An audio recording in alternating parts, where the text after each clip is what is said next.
Hi, welcome back to Let's Do More Show. My name is Chris Ruflin, the host of the show. On this week's episode, I have a friend of mine, Bella, here with us today. And Bella's going to share with us what it's like to get into recovery from substance use disorder at a very young age. She first started using right around 12, 15 years old, and she actually stopped at 19 and is still sober today.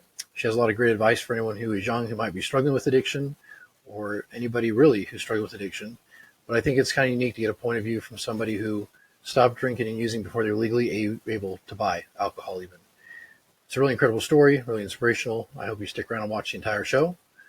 We'll talk to you soon. Welcome back to the Let's Do More Show. Today I'm really excited to have a friend of mine on from the recovery community named Bella. And Bella is here to share a little bit of her story about what it is like recovering as a young person.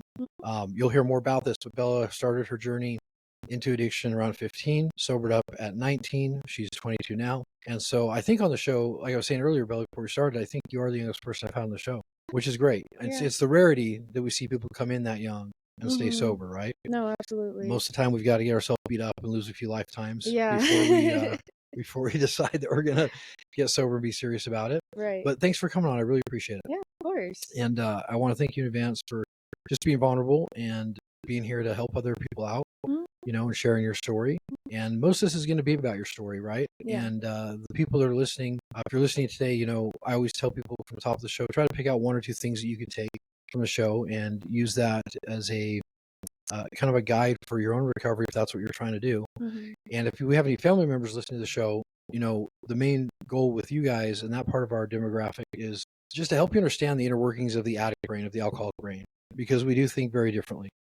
And a lot of times it can come across that we might be hurting you intentionally, or that we might be, killing ourselves. Or the common theme I hear with a lot of family members that are concerned about, someone who's stuck in addiction is, why don't they just stop, right? Yeah.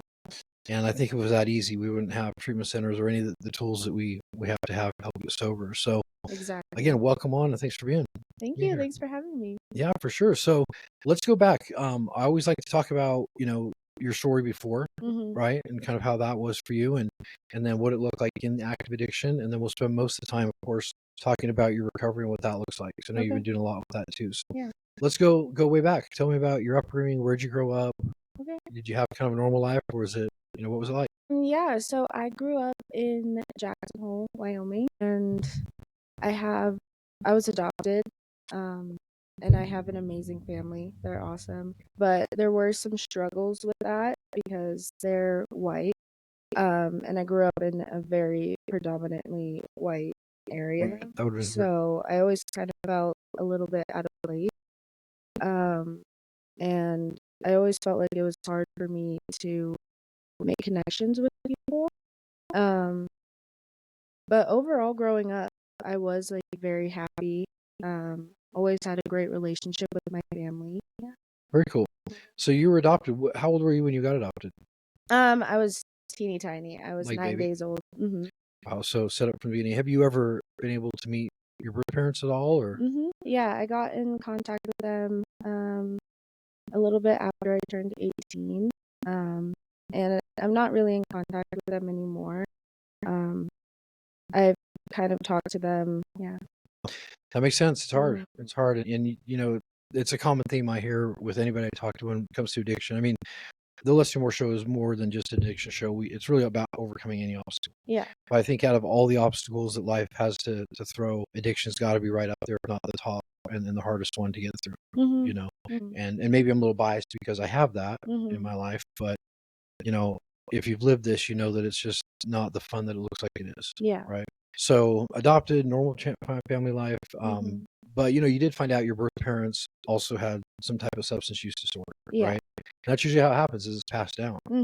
So pretty normal upbringing, let's fast forward a little bit to the first time that you used. Okay. What happened? What was the situation? And what did that look like for you? The first time I used, I was smoking weed with my friends. And I kind of remember feeling normal for the first time in my life. I felt like I was connecting better with my friends. I didn't have like that anxiety about being myself, basically. You know what I mean? Yeah. Yeah, absolutely. I mean, same thing for me. And it was actually weed as well for me that I was 26, almost 27 when I started using. And I remember that exact same feeling, which is something we talk a lot about, on other episodes of the show, is that the one thing I heard you say that stands out is I felt normal. I felt like I fit in. I felt more comfortable in my skin. And for people listening, one thing you should know is that is literally one of the strongest signs of addiction or substance use disorder being in your blood. And having that disease already is that feeling of normalcy with a substance.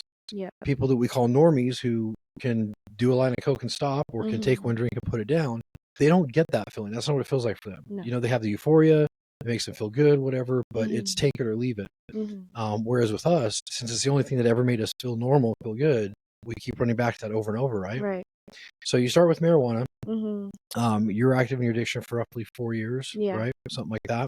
So fill me in on what that was like, that, or fill us in on that whole process of, like, first I'm smoking weed. Normally it starts with your partying on the weekends, right? Hanging out with friends, doing it. It's normal. It's fun. And then at some point it shifts, into where we realize that we cannot stop and we got a big problem. Yeah. Or maybe we have family members or friends telling us, hey, you got a big problem. Yeah. So what did that 4 year period look like for you? I mean, your disease progressed pretty quick because you ended up getting sober at 19. Yeah. No, it went from being very casual to being a problem so fast. When I started high school is kind of when I started drinking.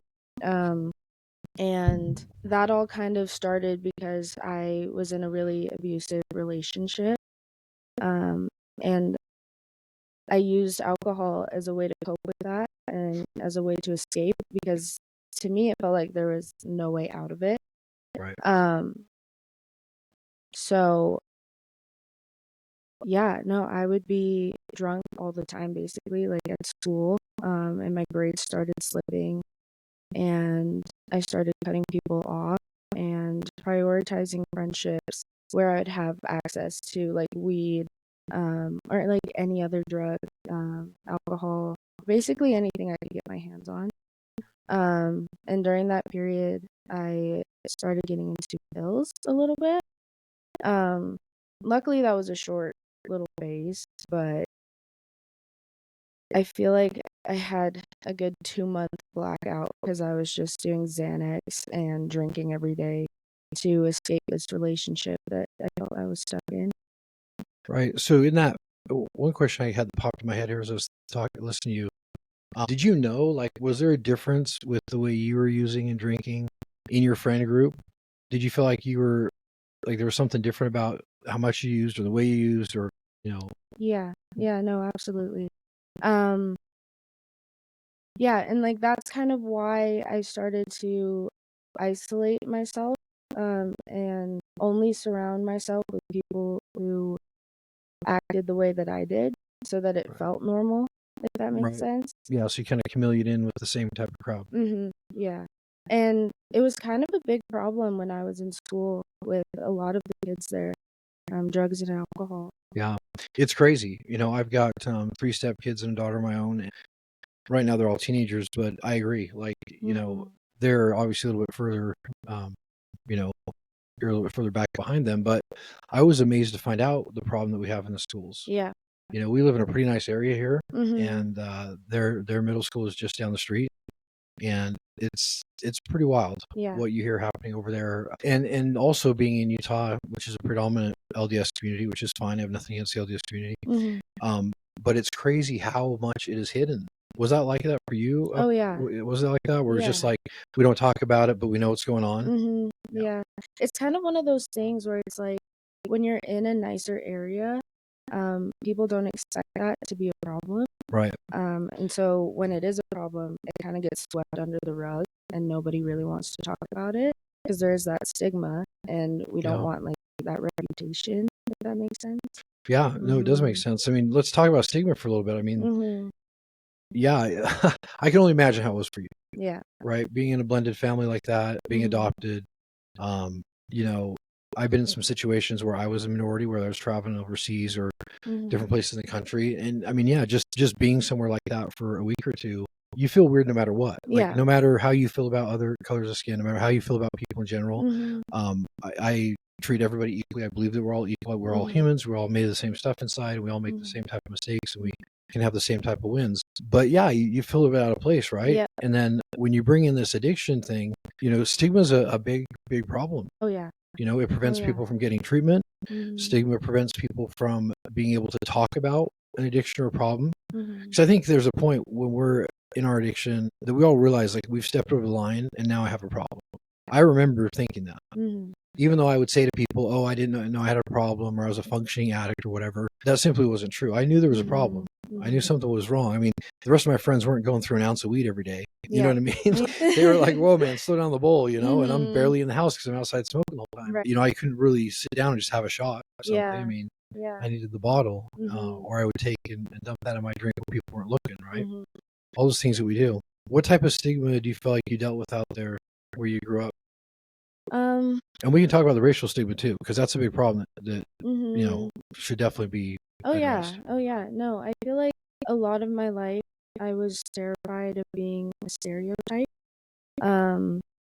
And when I started getting into drugging and drinking, it kind of made me feel like a stereotype, but at the same time, I felt like I needed it. And that's where I felt my community was. Um, so already there was kind of like a little battle where I was like, this is almost embarrassing and I need to stop, but also like I can't, you know? Do you remember the day where it went from just partying and having fun to I need something all the time? Yeah. What Yeah. was that like? It was scary to kind Yeah. of realize that. Because for the longest time, I was definitely lying to myself and gaslighting myself and fully believing that I was just having fun and just partying. But then I started waking up and realizing that I needed something. And if I ran out of anything, I would have a full blown panic attack. I could not just sit with myself and be sober. And I started noticing it when I moved out of my family's house. I lived in Oregon for a while, and I was completely on my own. I didn't really know anybody out there. You just up and moved to Oregon, or was Mhm. it like, did you move out there with anybody and they disappeared, or no? No, no, You I just up and just went to Oregon. Wow. yeah. All right. All right. Yeah. So kind of the reasoning behind why I moved to Oregon was um I was running away. I was trying to escape. I thought the problem was my hometown. I thought the problem was Jackson.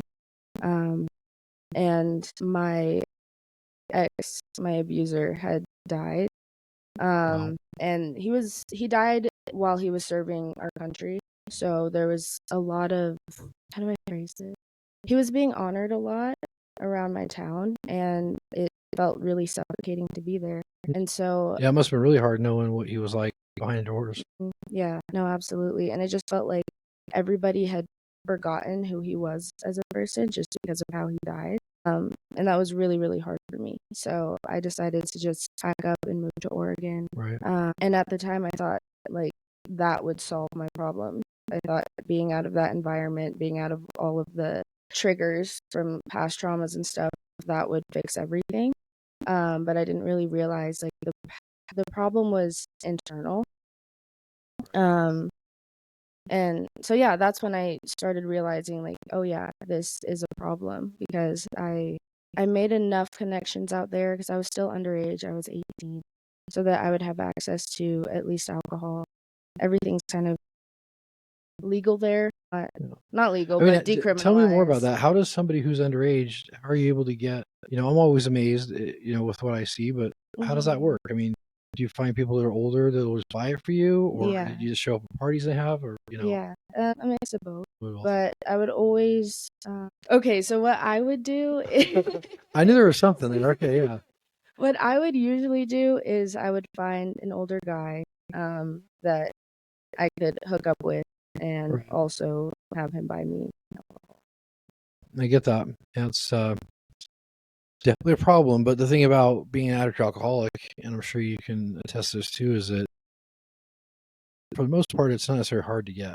I mean, we've all had to Mhm. wait on dealers, or we've all had to maneuver around, like in Utah, the liquor stores, right? If Yeah. they're closed, they're closed. So you have to think about that Mhm. and what you're going to keep on deck, for the weekends or the holidays. The little stash. Yeah, yeah, your little stash. You hope that doesn't run out, right? Mhm. Yeah, I think that's a big issue that is going on out there. Mhm. Especially when we talk about what's in the schools. And I try to advocate when I can. I used to be part of a program called Young People in Recovery, and we would go into treatment centers and we would educate like first responders or the police force Mhm. about addiction and really to help break the stigma Right. and talk about how we are people, by the way. Mhm. And we're not just some pieces of shit that don't know how Yeah. to live life. Mhm. Even though for the most part we don't know how to live life, Right. even sober. It's part of our problem until we find recovery and a solution. Mhm.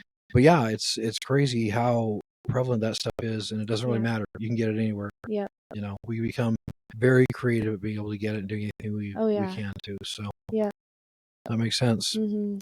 All right, so how'd you get into recovery? So, you're going through this period of time. Actually, Mhm. before we get there, let's go back to the day you remember like you couldn't stop. Mhm. What were you thinking to yourself that day? What was like the thought process? I was just thinking like, wow, this is a really low point and this is really scary. It's terrifying. And you're out in Oregon when this is happening, right? Yeah, yeah, and pretty much completely alone. And I remember just feeling so helpless, and I knew that I needed to change. I knew that I couldn't sustain this lifestyle without getting seriously hurt or ending up dead, to be honest. Yeah. Because my mental health was also at a really low point, and I was very suicidal. So yeah, I just remember like wanting to change, but not knowing how and feeling so hopeless. Yeah, I bet. And you're away from family. Did Mm-hmm. you have anybody telling you out there, any other friends out there in Oregon or anything that were like, hey, you might have a problem or you might want to look into this? Or was it all kind of an internal thing you were feeling? I had a couple girlfriends who would see the way that I drank, and I could see their concern about it, but they'd never really say anything about it. Right. I just know that I wasn't fun to drink with because I would immediately go as hard as I could until I was blacked out. Yep, I can relate to that. I didn't have a lot of time drinking. My vices were always the other products out there. But I remember the times that I did. I'd go to a bar and I'd drink, and it wouldn't just be one shot of tequila. And this is like, I mean, we're talking 20 years ago, probably now. Getting old here. Yeah, I mean, it was just shot after shot after shot. Mhm. I recall a time where I had passed out in downtown outside of a club in like a planter box, like these Mhm. little concrete things they put plants in. I was Right. literally on top of that thing, just passed out. My friends Mhm. found me, and I woke up the next morning, some strange apartment, and in a sleeping bag, and I was just like, "How did I get here?" Right? I think everyone has stories like that, but for us, it's an every time thing. It becomes an Mhm. every time thing. Oh yeah. So, what was it that prompted you? Did you go seek help? Did you have somebody who you know tried to help you? Like, how did you end up finding out there's this thing called recovery? What made you want to get sober in the first place? So my mom came to visit me one time, and I had been keeping my empty like vodka bottles, tequila bottles, whatever, just kind of around the house. And she saw them and she was like, "This is not normal. Like no singular person should have this many empty bottles." Right. Like, and I was like, "No, I'm just having fun, mom. Like, don't worry about me." And she kind of slipped the idea of rehab into my head because I had gone once before when I was 17. Okay. Yeah. And after that, I was sober for maybe 2 months before I started drinking again. So she suggested that I go back, and at the time I was like, oh, like hell no, like I'm not, Yeah. I'm not doing that. The way that I'm living is fine. But then as it went on, I could really feel it. Like I could feel how miserable I was. And not I could feel that I was losing myself a little bit every single day. Right. Um, so I remember calling her one morning and just being like, "Mom, I think you're right. Like I need help. I can't do this by myself. I need to move back home. I need to go into treatment." And within a month, I think it was like less than that even. Within like those next few weeks, we had broken my lease, and packed everything up, put it in storage, and I was back home and signed up for rehab. Gotcha. Did you ever feel judged by your parents? No. So they were really supportive and helpful in helping you find a solution versus getting upset with you that you were drinking that much. Yeah, I mean, there was always like when I was living with them, there was definitely a lot of tension between us. Because I was lying to them all the time and they were worried about me and they loved me so much. So there was definitely tension there. Um, but it was never judgment. Hmm. Yeah. They were always trying to do what was best for me. And like we would fight, of course, but Yeah, at the same time, that comes with the territory for yeah. sure. Was there any addiction problems in that side of your family, your adopted family? Yeah, so my uncle, he he was a pretty bad alcoholic and he lived with us for a while because he couldn't Gotcha. live at home anymore. Um so my mom at least has a good amount of experience with dealing with stuff like that. Yeah. Which I think played a huge part in how I recovered our relationship over my recovery. Yeah, for sure. So you get everything taken care of out there in Oregon, right? Mm-hmm. And you come back over here to Utah to go to treatment again. What's it like? I think there might be a lot of younger like youth and things that might hear this, Mm-hmm. especially the way algorithms work these days, where it's like going to treatment as an adult is hard. Mm-hmm. Um, but when you get to a certain point where you can't stay stopped, you know, the literature in a program that I do for my recovery talks about how medical attention is needed, right? Mm-hmm. And you need to go through a detox, you need to get your head clear and be locked down somewhere so you're away from it long enough to have some type of moment of clarity. What's it like to go to treatment at 17 and 19 years old? I mean, this is in the middle of like where most people your age, or a lot of them are, this is when they're getting into partying, right? Yeah. This is when they're starting to go out and do things Yeah. like that. Mm-hmm. What is it like going through treatment as a young person? It was really hard. Especially because when I first got there, like there was nobody my age. Everyone was at least 30, like mid 30s. Um, so didn't feel like I belonged there. I had a lot of shame. I felt like I was too young to have ruined my life so fast. Right. But I don't know, like luckily I had a really great group when I went into treatment and they were all very welcoming and very non-judgmental. It was a lot harder when I started to go to meetings and kind of get more into the recovery community because I would meet people who were even older and they'd kind of talk down on me a lot and invalidate my addiction and be like, you still have time. You still have time. And I'm like, do you want me to go out and relapse? That doesn't mean you should take that time. Trust me. That doesn't mean you should take it. I mean, I got sober for the first time at 37. Had my daughter at 30, so she was 6, 7 years old when I got sober. And that sobriety lasted for 5 years. And I was on the other end of the spectrum because I was, almost 40 when I went to treatment. Mm-hmm. And there was a lot of people a lot younger than me. Mm-hmm. So I understand what you're saying about, Yeah. being kind of like, you have to kind of figure out how to fit in. Yeah. And I think if you're serious about your recovery, you do find your tribe and your people and all that. Mm-hmm. And then the other part of it too is like, as an alcoholic, we're crazy. We're crazy without the drugs and alcohol. Yeah. I mean, that's just the bottom line, Yeah. right? We're not normal in any way when it comes to the way we think. Mm-hmm. We're going to trip out on the future more often. We're a lot more paranoid about things. We tend to operate in fear a lot, right? And then there's a whole feeling like you are the most important person on earth, but at the same time feeling like you don't fit in anywhere. Yeah. It's the weirdest stuff, and these are all things that happen.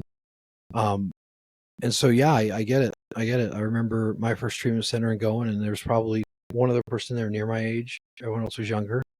For you, it was kind of the flip side of that. Mm-hmm.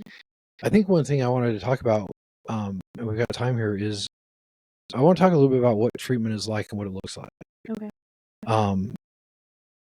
I find from experience that a lot of people are afraid to go to treatment. Mm-hmm. For me, going back to treatment, as you know, I had a significant amount of time sober and then relapsed and then kept relapsing over and over and over. Mm-hmm. And it took me almost 4 years to get back to a point where I felt like I was done. Mm-hmm. And that wasn't too long ago. Yeah. That wasn't too long ago for me. There's many times I wanted to stop and knew I couldn't. There's many times I didn't want to relapse. I knew that I shouldn't. There's many times I promised not to do it. I went ahead and did it. And I wish that was all a freedom of choice type thing. I never got myself into sobriety enough after those relapses to really let my mind calm down enough to have a choice. Right, I was still stuck in the obsessive thoughts and the cravings and the those things that come with it. Yeah. Some of those take sometimes 6 months or a year to go away. But one thing I find is people always have these questions about treatment, like what goes on in treatment. I think we should talk about that for a second, Yeah. because there might be someone who listens to this and is worried about going to treatment because they're thinking it's one thing or another. Right. What was treatment for you? What are some things that stood out in treatment that either helped you or things that were hard to get through? The biggest thing that I remember about treatment is that it's just kind of boring. That's, I think, the hardest part about it. Well, yeah, because you're away from all the chaos, right? Yeah. And it's quiet, but it can be very peaceful. I was really scared too. I was terrified. I had so much anxiety. I didn't want to go when it came down to it. But when I got there, like I said, it was very supportive. And the people who are in there know what you're going through, Right. So they get it. They've been there. And when you share in group, there's nobody judging you. You can talk about whatever you need to talk about. You can get it off your chest. But yeah, no, treatment is hard. There are a lot of hard days. It's hard letting other people control every minute of your day for a while. And you will miss the chaos. You will want to have those and the freedoms control, back. because we're control freaks, right? Yeah. I was like, why are these people telling me what to do? I'm an adult. I can make my own decision. But obviously I can't, because look at where I'm at, Right. That's what got you there, right? Mm-hmm. We say sometimes in the rooms of recovery that I work with for my own sobriety and to help others, that the exact same thing. I mean, we love the chaos, and we love it even if we're not aware of it. Yeah. Sometimes it's a subconscious thing. I hate chaos. Yeah. But when I'm active in my addiction, there's a lot of it. Mm-hmm. And so clearly there must be a part of me that's okay with this chaos. And you're right, it does feel weird. It feels a little bit boring. Yeah. I think recovery and normal life can feel boring if you're an addict or alcoholic and you've been out there for a while, right? So I wanted to kind of speak to this. What a group is, for those of you who are listening, is you have you and your peers. Some treatment centers are larger than others, right? But maybe you have a group of 10 people who are going through this program together. Sometimes it's 30 days, sometimes it's 45, sometimes it's 90. And there's even more long-term programs out there. But a group that you get in comes down to a couple of different things. It's either like a process group, which is what you were talking about. So if you have something to share, you're having a hard day, you're worried about your kids or worried about your family or anything else, you can actually talk about that and learn how to cope with it with peers and community instead of having to run to drink or drug. Because most of what we're doing there is we're avoiding things that we don't think feel good. Right. And we still have these thoughts when we get sober. So we have to figure out, what can I replace that with? Yeah. I've got this cannonball sized hole in my chest that I'm trying to fill with drugs and alcohol. And the more that I use and the more that I drink, the worse these things get. But it gives me that temporary relief. Right. Yeah. And then there's other types of groups in treatment where they're going to teach you a skill set, clinical type stuff, right? DBT, CBT, different skills you can use, which, by the way, I think are important to know.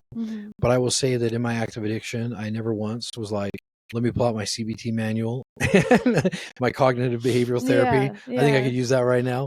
But some of it does stick, right? And it's helpful. And I think it's helpful to be one big point you brought up. I want to totally have stand out here is that you're with people that know what it's like. So if you're listening to this and you're active in your addiction, you're wondering, should I go to treatment or not?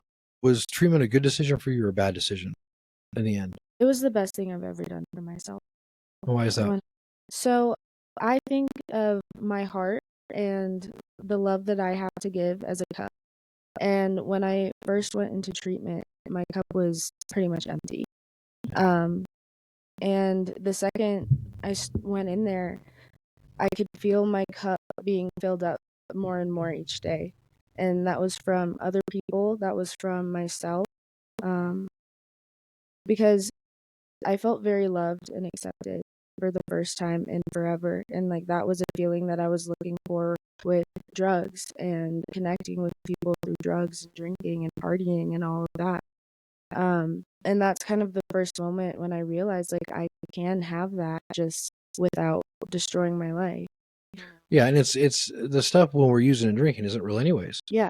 When I first got sober, for me what it looked like was gel and arrest and a bunch of stuff. And it wasn't fun by any means the way that I had to go to treatment. I didn't have a family member telling me, I think you have a problem, or, and that's how it works for some of us, is we have to hit this, what we call bottom. And there's always a lower bottom that you can hit. Trust me, I understand that from also having had relapses, which I never thought would happen. But, I think that's good that you share that treatment is one of the best things, if not the best thing you've ever done for yourself. The other love you're getting from your other friends that are using and drinking, the reality is when you get sober, you realize that none of that was real. Exactly. Like, has one of those people ever contacted you and see how you are? No. Not at all, right? No. Yeah, I used to throw these massive parties at my house.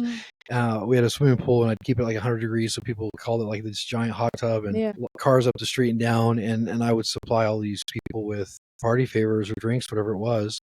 And everyone was of age there and stuff like that. But I remember when I first went to jail, and I was sitting in there for the first couple of weeks, and I didn't have any, like, I went to jail while actively using. Like, I didn't have time to grab like my cell phone and write down some numbers so I could call people. In fact, the only two numbers I could remember was my mother's number and then a friend of mine who later became my sponsor, who had talked about CA, Cocaine Anonymous, and he had a copy of this book right here that he used to just refer to as the big book. I thought it was a Bible, like a big book Bible or something, right? Yeah. But his number popped in my head, and he was able to walk me through some things and help me get to treatment and stuff. And then later on, became a sponsor of mine in recovery, and that's somebody who just really helps walk you through the terror that they've been through before that you're going through. But yeah, none of it's real. Yeah. That's the thing that you realize. And real connection, you hear a lot out there that, like, connection is the opposite of addiction, which is crazy, because in addiction, we're trying to get connection, right? And then we can get recovered and get sober, and then we connect to people in our community that are in the same place, right? And there's a lot of different ways to recover. It's not all about 12-step programs. It's not all about going to treatment center. There's so many ways to recover. I think the big point is, I don't care so much how someone recovers. I care that they do. Yeah.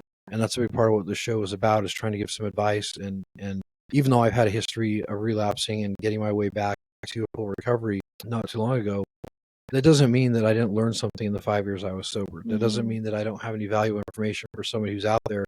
Because if you would have told me I could stay sober for a day when I was acting my addiction for 10, 15 years, I would have been like completely dumbfounded. I remember being dumbfounded. I remember thinking, there's no way they're sober. They're doing something at least. Yeah. You know what I mean? They're all too happy to be sober. But it was because they were really connected. Authentic connections and friendships are where it's at, Yeah. So No, I fully agree with that. It's like, we tell ourselves when we're actively using, we tell ourselves, like, these are my people, like, this is my family, these are the people that are going to love me forever and support me forever.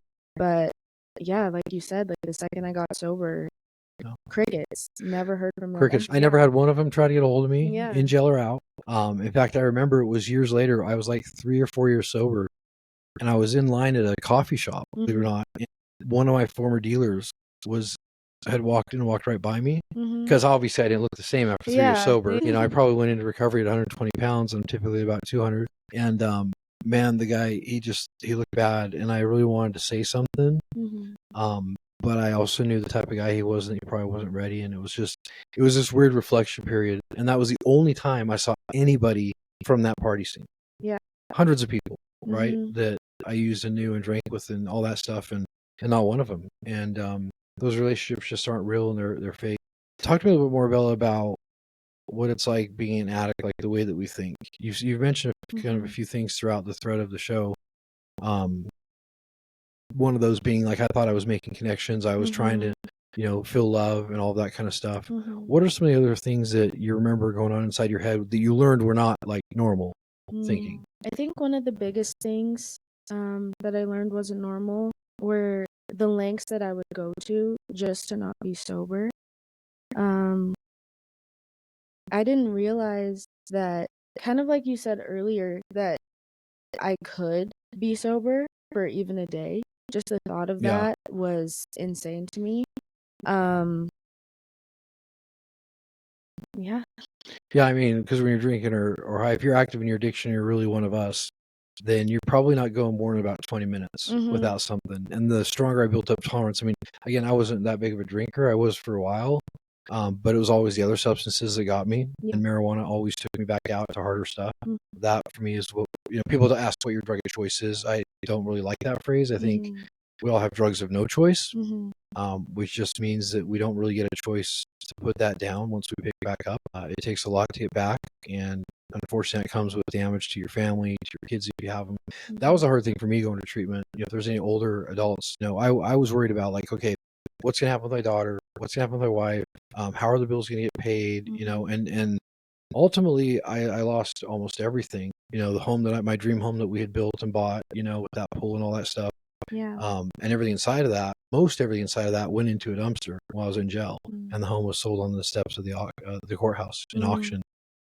Fortunately, there was some money left over when I got out of treatment that I could access, but it took a loss of all of that. And had you told me I was going to lose all of that, it couldn't have stopped me. Yeah. And it was the same thing getting back to recovery for me the last time. I had to get to a point where I was so tired of the bullshit and so done. Mhm. And just, and again, saying that that wasn't that long ago, but when you're done, and you can tell. Mhm. The wear and tear it was doing on my body, my mind, my spiritual, like all of it. And it's worse having a relapse. I mean, thank God you've been sober the whole time. I don't recommend you go back out, because when you have a head full of recovery, Yeah. and you've worked a strong recovery program, Mhm. it's so much more painful. And Yeah. not to say any relapse isn't painful; they're all painful. Yeah. But when you know what you need to do and you can't get yourself to do it because you pick it up again, Mhm. that's when you've lost your choice in all of it. Yeah. Yeah, absolutely. So, well, cool. So let's talk more about recovery. So you go to treatment, you have this experience, and at one point I was trying to make there. Sorry, I got on a tangent here, which happens to me. It's okay. I am getting older, that's for sure. No, that's what I was worried about going to treatment. Right? I was like, what's going to happen? Mhm. And ultimately, I was also an atheist when I got sober. Yeah. And I'd been one for a long time. I didn't believe in God. I believed Me in too. straight up science, and I was the type of atheist. I might as well have been the president of the atheist community, because Yeah. I would talk you out of your religion in a second if I Mhm. could. And a lot of times Mhm. I did, and I feel bad about that. Hopefully those people found that I was full of shit.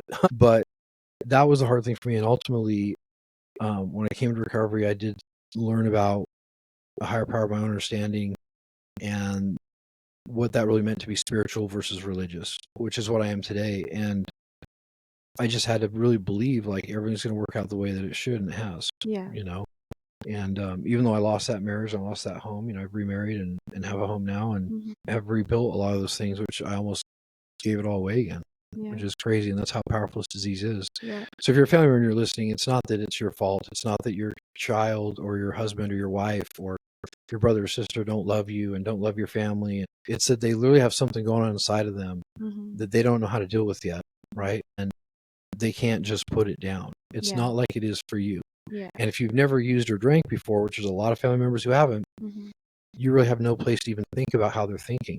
Ask them. Yeah.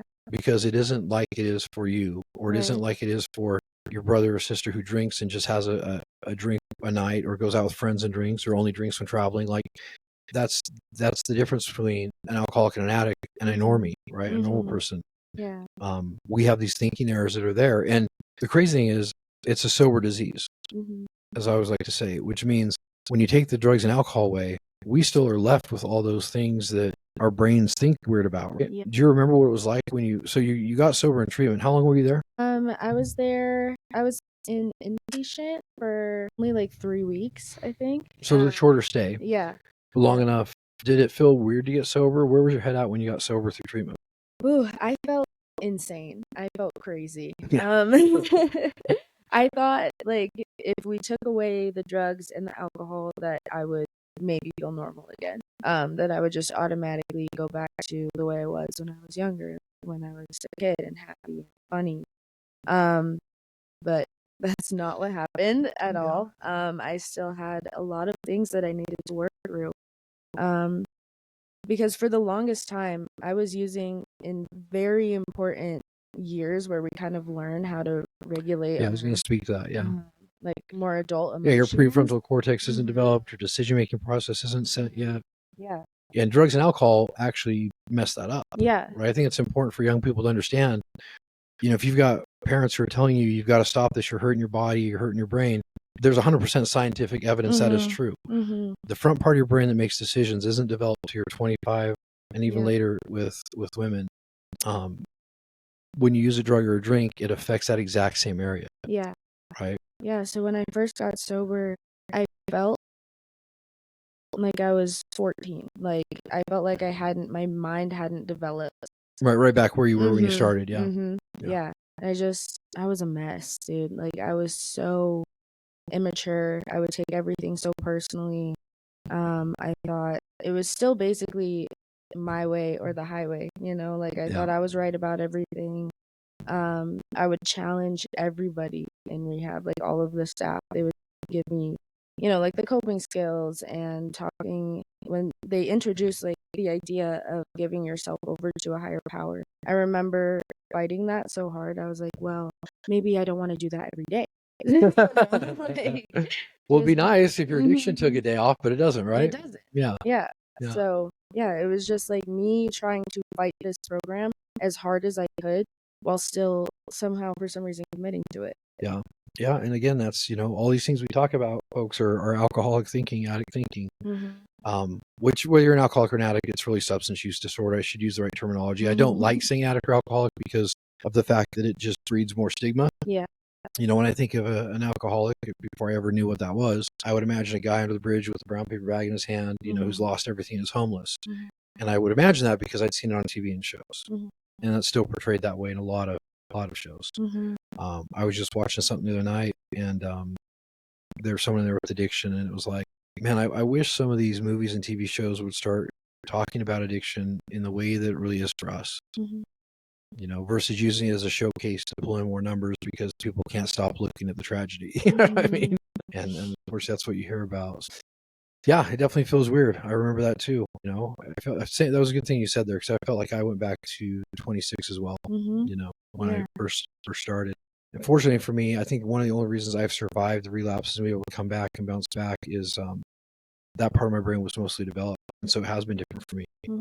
I've watched a lot of younger people, even those that are around me personally, and it's hard to see what they're going through and understand it all, because I was able to make some sound decisions once the drugs were out of my body. But so you leave treatment, what do you do then? So I left inpatient, and I did sober living for about 4 months. And originally the plan was I was just going to do inpatient and then go home. But then I ended up doing the whole program, and then I was going to go home. But then I decided to stay here in Utah because I started making those connections and finding my people in my tribe. And I came to the conclusion that this is where I needed to stay for a little while at least, if I was really going to take sobriety and recovery seriously. So I got my own place, and I was super good about going to meetings and trying to get myself out there. And I got a job. I started working at a coffee shop at Rise and Grind, which is like a recovery-based coffee shop. Great coffee too. You should go have some if you're not. Amazing spot, super cute place. And that kind of helped me get out there and make those connections that I needed, and continue to build those connections. I've kind of built a really good life for myself now. Yeah, absolutely. Yeah, and that's what's available to anybody who wants to get sober, really. You might feel like you've gone too far down the path, or, the phrase I kept hearing during my worst relapse season was that I was too far gone. And I was hearing that from people in recovery too, which was hard. There was even a stigma around relapse inside of the recovery community. And I had became somebody who went from being a pretty strong person in my recovery, helping a lot of people out, speaking a lot at treatment centers. Really, in all regards, I was this shining example of like recovery, what it looks like to be able to get sober and rebuild your life. I went from that to becoming a chronic relapser, the guy that can't get sober, the one that we don't want to watch die, so we just have to stop looking and stop helping. And that was hard. That was hard to go through. At the end of the day, that really comes down to where I have to have accountability and say, well, that's my fault. Because when I first picked up on the very first relapse, I had a choice. I simply didn't do what I needed to do. And I knew what I needed to do. Well, let's get into the recovery start a little bit. A lot of us have to go through this whole like rewiring of the brain, right? Whether it's smart recovery or a 12-step program or refuge recovery, these are all different types of recovery communities or groups, peer support coaches, there's outpatient treatment, right? All these things. Part of what these programs do is their goal is to kind of help you rewire some of these thinking areas, behavioral changes, right? Mhm. What were some of the biggest ones that you went through by working your recovery program? Like behavioral changes. Mhm. Honesty is a big one. Yeah.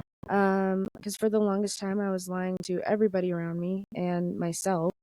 Um, When you say you're lying to everybody and yourself, what do you mean? What type of lie?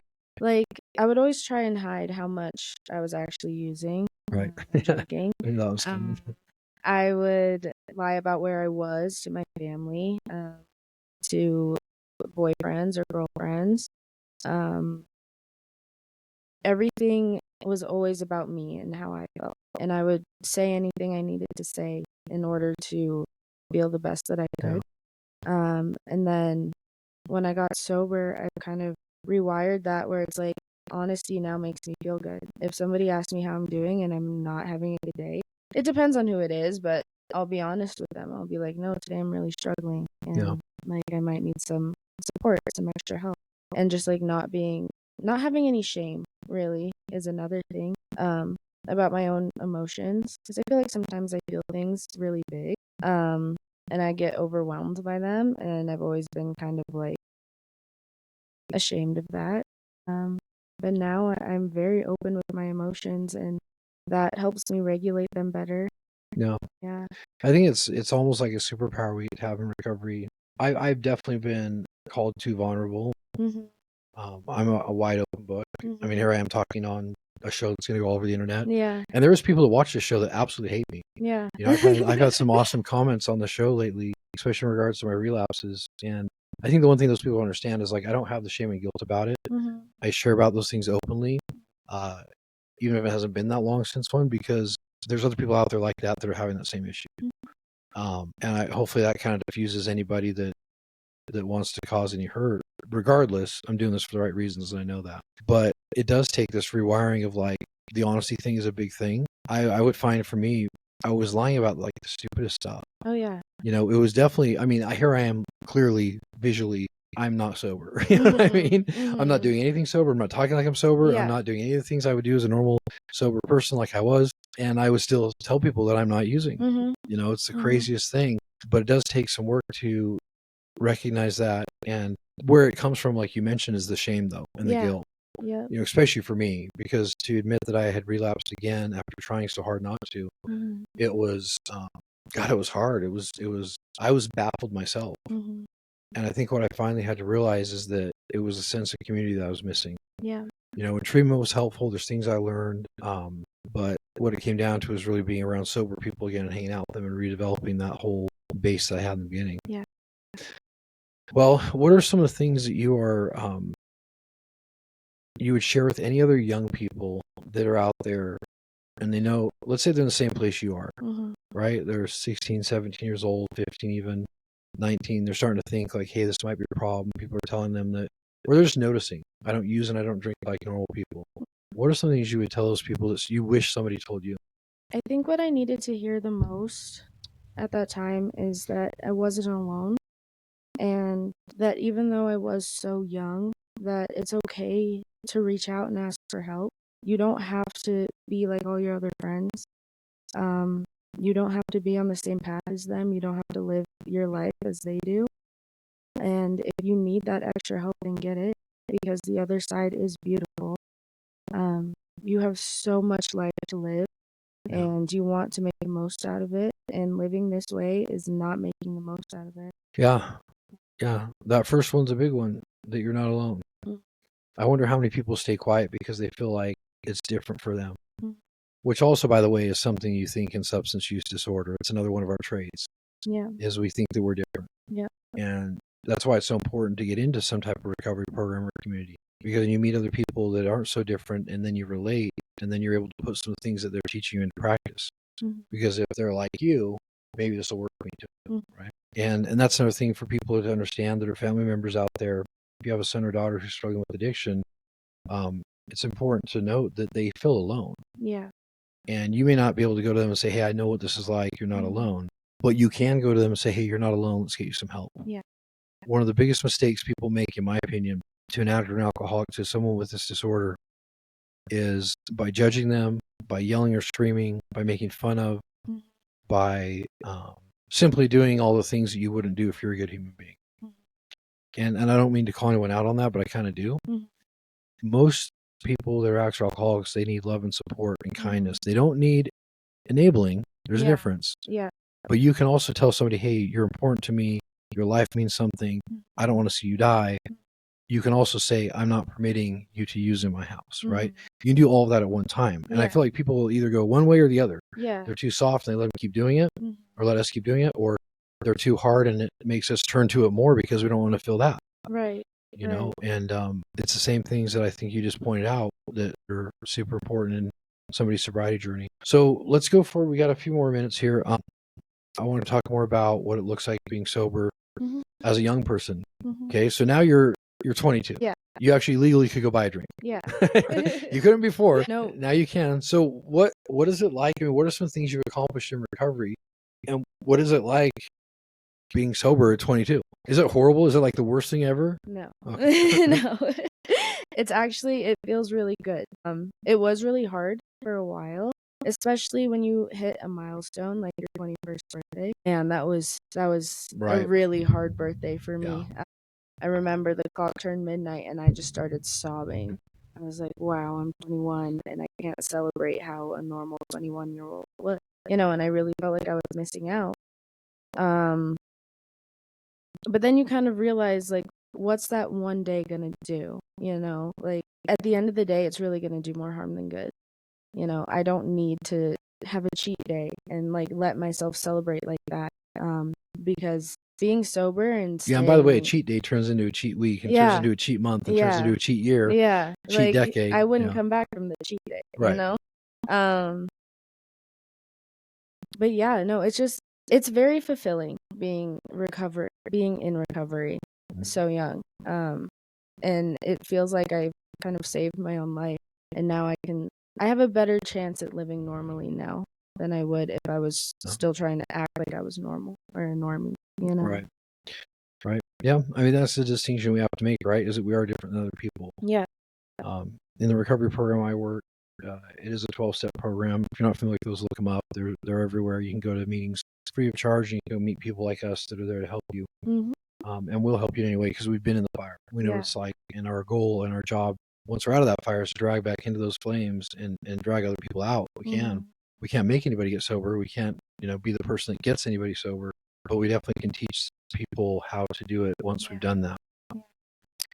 But you do have to have this period of, or this realization of, like, I am not like other people. I have no power over alcohol and drugs. They have all the power over me.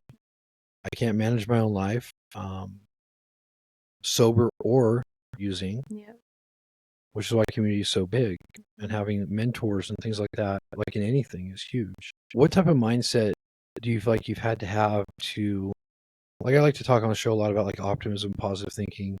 As you look around my space here, you can see vision boards all over the place back behind us and stuff. And, I mean, I've always been one to believe that we, to the highest degree, get to control everything that's in our life by the way that we think and the attitude we have. For example, when I'm ungrateful, more things in my life show up that I'm not going to be grateful for. When I'm in gratitude, more things show up that I am grateful for. So you were saying that you do agree you have to have some type of a positive mindset. I don't think we have that in the beginning. We have to borrow that from other people, right? But what is that mindset, in your opinion, to have, like, a winning mindset? What does that look like? Ooh, that is a great question. To have goals and to make promises to yourself and keeping them and achieving your goals, that is, like, the biggest way that helps me stay sober, I think, is, like, knowing that I am capable. Because for the longest time, I thought I was a lost cause, and I feel like a lot of people in recovery feel that way. Yeah. Like, there's no way out, that you are the way that you are, no matter what. But it's really not like that. Like, and I hate to sound cliche, but you really can do anything that you set your mind to. Yeah. I don't think it's a cliche at all. I think it's just the truth. Yeah. I think people that call that cliche are stuck in the other side of thinking. Yeah. Right? Like, I would never call that cliche. I would never make fun of someone who's trying to do something to better humans in general or help anybody. However, you see that all the time. I was listening to I can't remember if it was a podcast this morning at the gym. I just recently started getting up at 5 a.m. going, which is a lot better for me health wise. And like I'm feeling a lot better, but I'm not a morning person. Yeah. So 5 a.m. is like 5 hours before I like to wake up. Yeah. It's like having a whole extra day. But I was listening. I'm trying to remember what this guy said. He said something like, oh, that's right. I was actually on a webinar. I was on a webinar of a guy, and he had someone in his chat group that was like trolling and being a bully and stuff. And he said, Mother Teresa said something to the effect of, all communication comes down to a couple of things. And the first one is wanting to be heard and loved and appreciated. And the second one was, oh God, how do you word this? I'm going to have to look it up and put it in the show notes or something. But it was like, oh, they're speaking out of wanting to be heard or speaking from pain. And he spoke to this gentleman that was in the chats bullying people around and just said, look, stay here and learn more about it. Was a positive attitude type webinar thing I was on. He just said, stay here, and I hope you stay, and I hope you're able to realize that you're only doing this because you're hurting, right? And so, yeah, I think it's not cliche. I think it's the right way to think. And I know in my life, like I've had times where I thought very negatively about things. I am an addict alcoholic all the way through, and I always was. I was born that way. It was in my bloodline. Yeah. It was in my DNA. I just didn't activate it until I was 25 years old. But I always felt different. I always didn't feel like I fit in, which is why when I took that first hit of weed, all of a sudden it was like, wow, I'm home. Like I finally feel like a real human being, and I'm not such this outcast. Yeah. And we all have that similar feeling. So I like what you said about making promises to yourself. What are some of the promises you've made to yourself, and what did that do for your self-esteem? Starting school was one of the biggest promises I made to myself. Right now I'm in esthetician school, and yeah, just proving to myself that I can do it and do it well. It was one of those things where I knew I wanted to go, but I kind of procrastinated it for a while because I was scared, but I kept telling people that was my plan. But then it kind of got to a point where I was like, yeah, no, I'm just going to do it. Like, might as well. So I signed up, and I've been doing it, and I've been doing it really well, and I've been really excelling. And it's been so cool to see myself not only progress, but get out of my comfort zone and still stay committed and work really hard. Another one of my goals has been going to the gym and living healthier and taking care of myself and my body. And I've done that. And a lot of the times, like, I hate working out. I hate lifting weights. Yeah, I don't know if there's anybody who really does, especially at 5 a.m. Yeah. I wake up and it's like, I am not going today. Everybody wakes up with those thoughts. There's this lady, Mel Robbins. Have you ever heard of her? No. She's a world-renowned, public speaker. She's written many books, and she has this rule she came up with called the 5-second rule, which is when she first gets up in the morning, I have 5 seconds to just bounce out of bed and get out before my brain starts talking me out of it. Yeah. Or for you, like going back to school, I have about 5 seconds before, it's about making a quick decision, the right one. And I think what's important to note about what you've said there for anybody listening to this is people are always trying to figure out how to have self-esteem. Yeah. I've been through some crazy stuff in my life, really, really high ups, and travel all over the world and had some amazing opportunities and memories. And I've had some extremely low lows. Yeah. When you're in a hotel room by yourself and you're shooting up a substance into your body and crying while you're doing it because you don't want to do that, but you don't know how to stop it. Like you feel absolutely insane. And there was even lower bottoms than that for me. But self-esteem comes from doing esteemable acts. Yeah. So it makes sense that you feel really good sober, because when you promise something to yourself like that and you do it, it builds your self-esteem in a healthy way. Self-esteem is not built by partying with other people and being the cool guy who's drunk all the time. No. Or even worse, being the cool guy who's not with anybody drunk all the time. Yeah. It's just not a way to live, and it's really not sustainable. At some point, it's going to start affecting the relationships, your soul, your mind, your career, your friends, your family. I mean, all of it starts to come down like a house of cards the longer that you're doing that. And so just know, if you're listening, there's a way out. And I hope you've heard some things here on the show today that help you understand that. Going back to what we were talking about here for a second, Bella, just some tips. What are 2 things that you would tell somebody who wants to get sober? Like, what are your 2 top things? One that it's hard, and two, that it's so worth it. Because like I said before, it is one of the best things I've ever done for myself. It's a journey.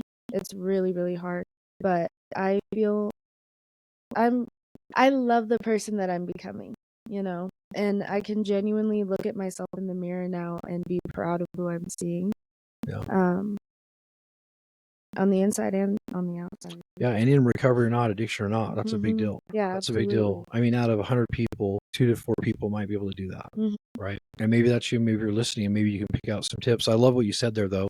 Number one, that it's hard. Number two, that it's worth it. There's this. It's gone around for a while now, and I believe it's a David Goggins thing, but it talks about choosing your hard, right? Like working out is hard. Not working out is also hard. Eating healthy is difficult. Not eating healthy is also difficult in its own way. Being married is hard. Getting divorced is hard. Being single is hard. Being with somebody else is hard. And the whole idea is you get to choose your hard. Everything in life comes with a price. But I think the cool thing about recovery is just what you mentioned, that it's actually one of those things that when you do it, it feels completely worth it. Oh, yeah. Have you ever had a moment where you regretted that you stopped partying? No. No, right? No. So again, for anyone all. listening who wants to get sober, just know from what me and her are telling you, or anyone else you see on this show, when we talk about addiction and recovery, you're never going to feel like you missed it. No. You just don't. I have these memories of like, oh, I don't regret it either. I don't shut the door on my past. I don't regret it. I don't do it from a place of shame and guilt. I learn something every time. And also being an entrepreneur, I've learned the more times that you fall and the more times that you get up, the more successful you are. Yeah. Thank God for that, because I had started my first business at 18 years old, and I had been doing that for about 7 years before I ever used a drug or drink. And so luckily for me, I had learned this principle of like failure, succeed, failure, succeed. It's the same thing, right? Failure is not a failure unless you actually stop completely. Yeah. For me, failure and recovery would have meant that I didn't come back after a relapse, right? I never wanted relapse to be part of my story. Relapse became a part of my story.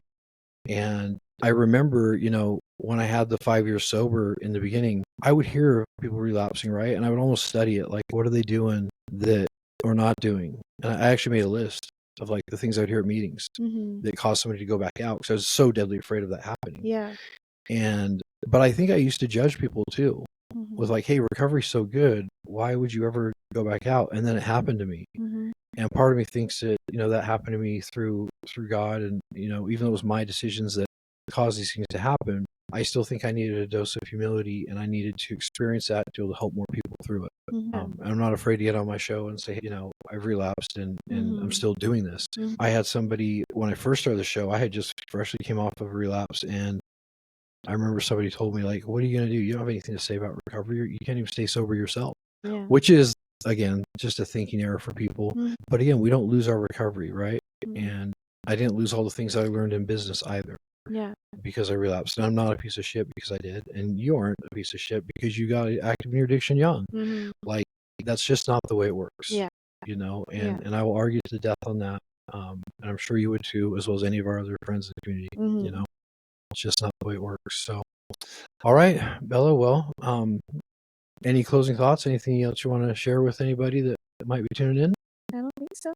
Okay, awesome. Well, thanks again for coming on. I enjoyed the conversation. It was really cool to get to know your story. Yeah. That's one of the things I love about this show is just being authentic and raw, but like just having a conversation and getting to know people better.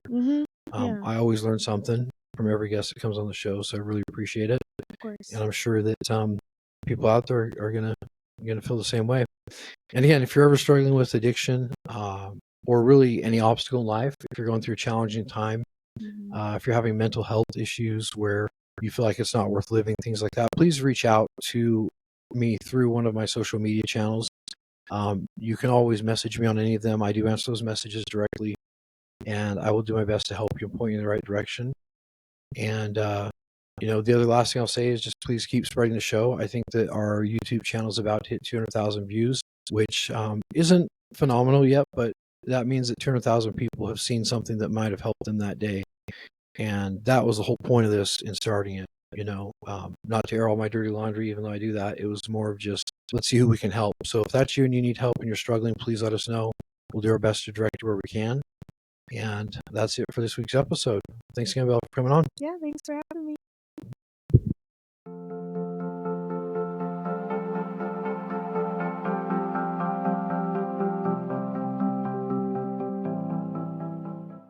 Well, that's it for today's episode of Let's Do More. I hope you found inspiration, hope, and some powerful takeaways to help you on your own journey of growth and resilience.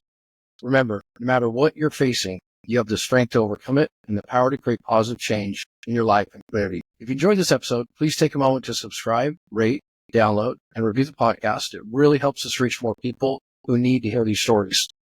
And don't forget to follow us on social media and stay connected and be part of the Let's Do More community. You can find us on Facebook at Let's Do More Podcast, Instagram and TikTok at Let's Do More.life, X at Let's Do More Life, and our primary channel is on YouTube at Let's Do More. We'd love to hear from you. Share your thoughts, share your stories, or let us know what topics you would like to hear about next. Thanks again for tuning in. Until next time, remember, let's keep pushing forward, inspiring each other, and doing more for ourselves and the world around us. Take care, and I'll see you on the next show.